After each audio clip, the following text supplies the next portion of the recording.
హైడ్రా అనే దాన్ని తీసుకొచ్చి కేటీఆర్ చాలా ప్రచారం చేస్తూ ఉన్నాడు. హైడ్రానే ప్రధాన ఎజెండాగా ఇక్కడ ప్రచారం జరుగుతున్నట్టు కనబడుతుంది. హైడ్రా విషయంలో కాంగ్రెస్ పార్టీ ప్రజలకు ఏం చెప్పదలుచుకుంది? ముఖ్యంగా 35 గజాలు 40 గజాలలో ఇల్లు కట్టుకున్నటువంటి వాళ్ళు చాలా బెదురుతున్నటువంటి సందర్భం. హైడ్రా అనేటువంటి దాన్ని అట్లా బూచిగా చూపించేటువంటి ప్రయత్నం బీఆర్ఎస్ చేస్తుంది కదా. అసలు హైడ్రా అందరి దగ్గరికి ఎందుకు పోతుందండి? పబ్లిక్ ఇబ్బంది అయిన కాడికే పబ్లిక్ రక్షణ కోసమే పోతుంది.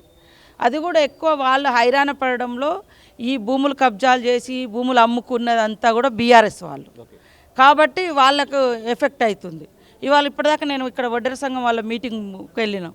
ఆడ దాదాపుగా 300 గుడిసెలు ఆ రోజు పీజేఆర్ గారు వేసారు. అవి ఇల్లులు ఉన్నాయి ఆ ఎంలో. వాళ్ళకు డబుల్ బెడ్రూమ్లు ఇస్తామని చెప్పి ఓట్లు వేయించుకున్నారు. ఓట్లు వేయించుకొని గెలిచిన తర్వాత మొత్తం వాళ్ళ గుడిసెలను బీకేసి ఆడ ఏదో వాళ్ళ ప్రైవేట్ పార్కులు చేసుకొని ఏదో చేస్తూ ఉన్నారు.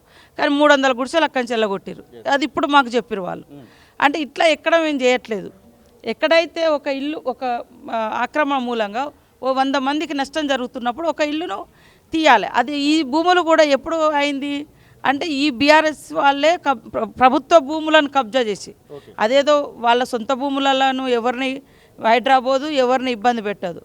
ఈ బీఆర్ఎస్ నాయకులు భూములు కబ్జా చేసి ప్రైవేట్ అమ్ముకోవడం లేదా వాళ్ళ బినామీలను అక్కడ పెట్టుకొని అట్లా పెట్టుకోవడం కానే అవుతుంది. కాబట్టి ఇవాళ 100 ఇండ్లు మునిగిపోతున్నాయి. మరి అనేక రోడ్లు ఖరాబ్ అవుతున్నాయి. అయినప్పుడు ఎక్కడన్నా 1-2 చేయాల్సి వస్తుంది. అది కూడా నేను అనేది ప్రజల భూములలోకి పోతలేదు, ప్రజల పట్టా భూములలోకి వెళ్ళట్లేదు. గవర్నమెంట్ భూములలో కబ్జాలుగా ఉన్నటువంటి వాళ్ళు ఏదైతే కబ్జా చేసి బీఆర్ఎస్ వాళ్ళు అమ్ముకున్నాయి ఎక్కువ ఉన్నాయి. బీఆర్ఎస్ కబ్జాలు ఎక్కువ ఉన్నాయి. అందుకని వాళ్ళు అదే పనిగా ఎందుకంటే 100 ఎకరాలు కబ్జా అయింది హైదరాబాద్లో. నిన్న ఆయన పేరు ఉంటుంది, తెల్లారి వరకు ఆడ నీ పేరు ఉండదు, నా పేరు ఉండదు, మళ్ళీ 6 నెలలకు టీఆర్ఎస్ నాయకుని పేరు వస్తుంది.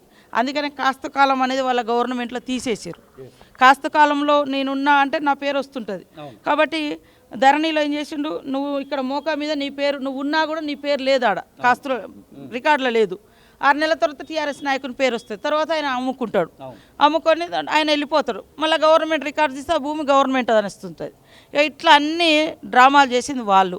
కాబట్టి వాళ్ళు నిజంగా ఫ్రస్ట్రేషన్లు ఉన్నారు. ఒక దిక్కేమో పంచాయతీలు, ఒక దిక్కేమో ప్రజల తిరస్కరణలు, ఇవి ఒక దిక్కు కేసులు, ఇవన్నీ ఆక్రమణలు బట్టబయలైనాయి. కాబట్టి ఏది పడుతుంది కేటీఆర్ అయితే ఆయన మనిషో మరి ఏందో మానో అర్థమవుతలే కానీ ఏది పడుతుంది మాట్లాడేటప్పుడు కనీసం నేను ఒక చదువుకున్నా, నేను ఒక మంత్రిగా చేసిన, నేను ఒక మనిషిని అనే జ్ఞానం అని ఉండాలి. కానీ మాట్లాడేటప్పుడు ఆ రెచ్చగొట్టే మాటలు ఎంతసేపు రెచ్చగొట్టడము వాళ్ళకు అలవాటు.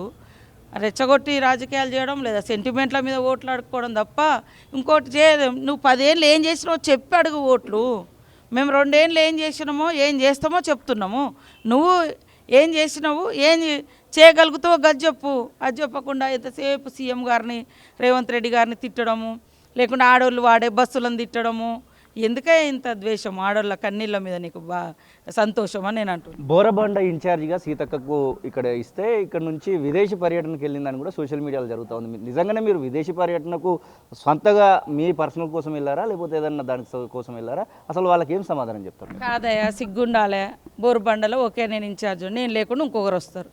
మరి ఈ రాష్ట్రానికి ప్రతిపక్ష నాయకుడు రాష్ట్ర అధ్యక్షుడు బీఆర్ఎస్కు అయినా ఇంత మరి మీరే అంటున్నారు కదా ఒక ఎలక్షన్ మాకు ఇంపార్టెంట్ అని ఎందుకు వచ్చి ప్రచారం చేయడు?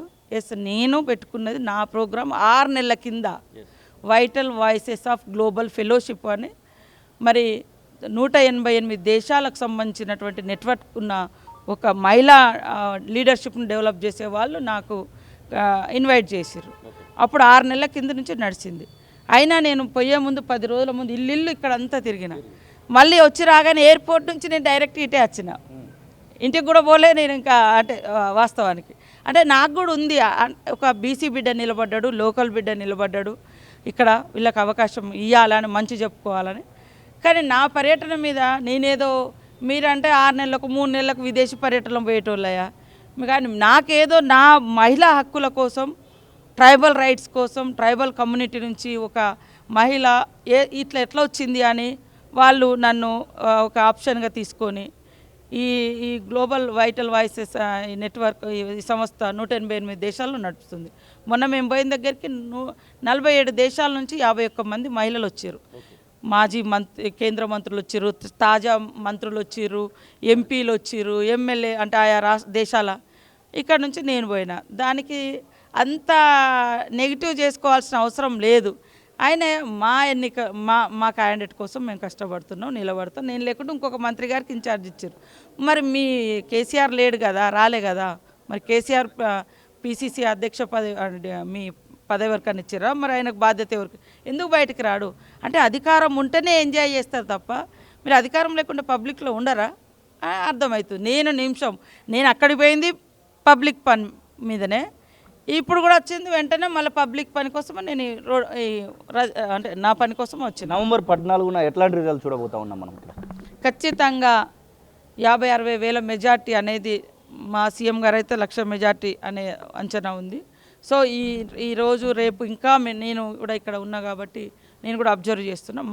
మా క్యాడర్ అంచనాలంతా కూడా మినిమం 50 నుంచి 60-70 వేల మెజార్టీ అనే అంచనాతో ఉన్నాం. ఖచ్చితంగా ఓట్లేస్తాం. మేము ఎవరికి అన్యాయం చేసినాం, ఎవరికి అన్యాయం చేసినాం? ఇవాళ వాళ్ళకు 3 సార్లు అవకాశం ఇచ్చారు. నెహ్రూ మన గోపీనాథ్ కుటుంబానికి 3 సార్లు అవకాశం ఇచ్చారు. 2 సార్లు ఓడిపోయాడు. యువకుడు, లోకల్గా ఉంటాడు. ఎవరికి ఏ యువకునికి ఏ ఆడబిడ్డకు కష్టం వచ్చినా నేనున్నా అని వచ్చేటువంటి వ్యక్తి. కాంగ్రెస్ పార్టీ అధికారంలో ఉంటుంది కాబట్టి వాళ్ళకి డెవలప్మెంట్ కావాలి, వాళ్ళకు మంచి చెడు చూసుకునేటువంటి నాయకుడు కావాలి. కాబట్టి ఖచ్చితంగా జూబ్లీ హిల్స్లో కాంగ్రెస్ పార్టీకి ఓటేయబోతున్నారు జనాలు. ఇది మంత్రి సీతకు చెప్తున్నట్టు మాటలు. ఖచ్చితంగా ఈ యొక్క ఫేక్ ప్రచారాలను ప్రజలు నమ్మరని చెప్తున్నాయి. ఇక జూబ్లీ హిల్స్లో కాంగ్రెస్ జెండా ఎగురుతున్నటువంటి ఆశాభావాన్ని అయితే వారు వ్యక్తం చేస్తున్నటువంటి పరిస్థితి. కెమెరా పర్సన్ అజర్తో కలిసి శ్రీనివాస్, తొలి వెలుగు, హైదరాబాద్. అసలైన తొలి వెలుగు. ఫాలో వాట్సాప్ @తొలి వెలుగు అఫీషియల్.